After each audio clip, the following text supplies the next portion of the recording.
Halo semuanya, kenalin kami dari kelompok 4B. Pada kesempatan kali ini, kami bakal presentasiin mengenai studi kasus pelanggaran norma dan regulasi.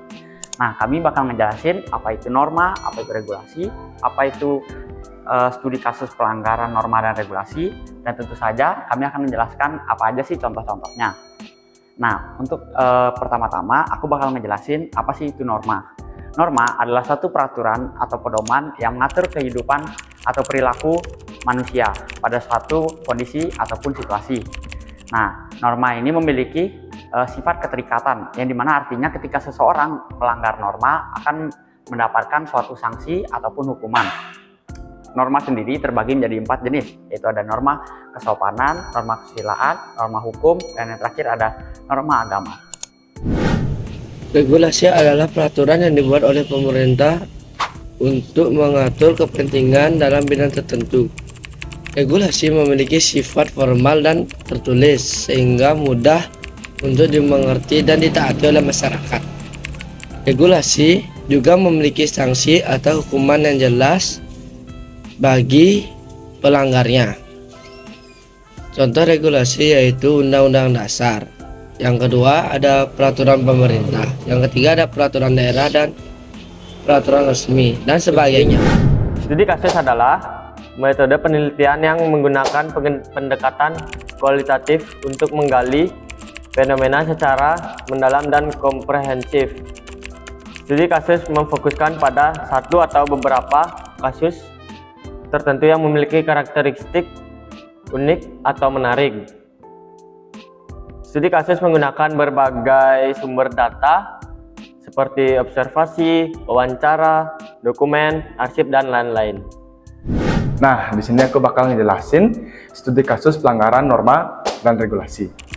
Jadi, studi kasus pelanggaran norma dan regulasi adalah penelitian yang mengkaji fenomena terhadap aturan atau pedoman yang berlaku di masyarakat.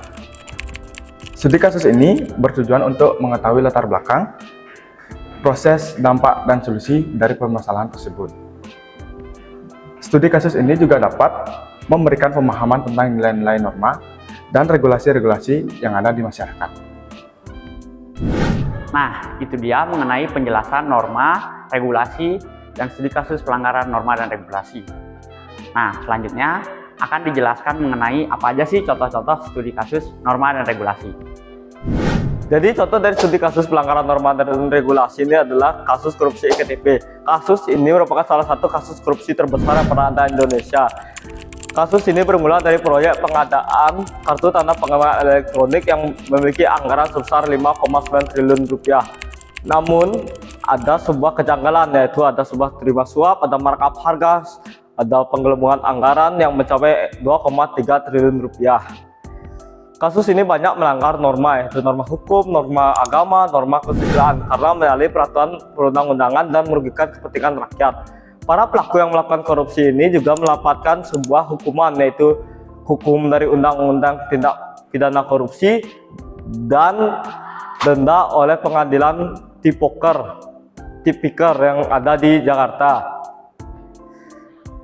Berserta mereka juga mendapatkan sebuah sanksi sosial, yaitu kehilangan kehormatan di masyarakat serta kehilangan kepercayaan di masyarakat.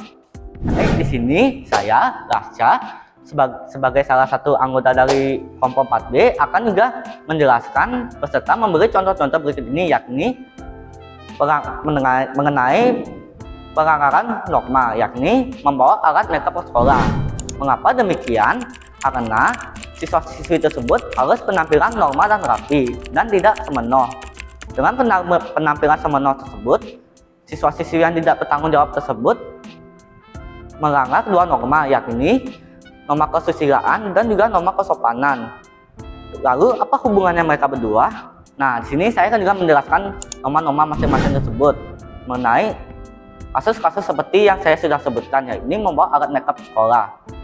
Mulai dengan norma kesusilaan, siswa-siswi tersebut membawa alat makeup ke sekolah telah menyalahgunakan kepercayaan kepada si guru tersebut. Alhasil, siswa-siswi tersebut melanggar norma kesusilaan, disusul dengan norma kesopanan. Lalu apa hubungannya juga dengan norma kesopanan? Nah, di sini saya juga akan menjelaskannya.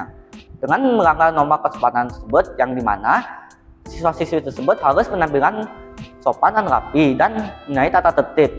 Dengan begitu, dengan melanggar dua norma tersebut, alat makeup tersebut harus disita oleh guru itu sendiri. Alhasil, untuk pengamarian ini itu harus dari si orang tua pelaku tersebut. Sekian, terima kasih. Oke, di sini saya akan menjelaskan tentang kasus tawuran antar pelajar. Kasus ini merupakan salah satu kasus yang sering terjadi di kalangan pelajar atau siswa di Indonesia. Kasus ini berkaitan dengan konflik antar kelompok-kelompok pelajar yang berujung pada kekerasan fisik atau baku hantam. Penyebab kasus ini bermacam-macam.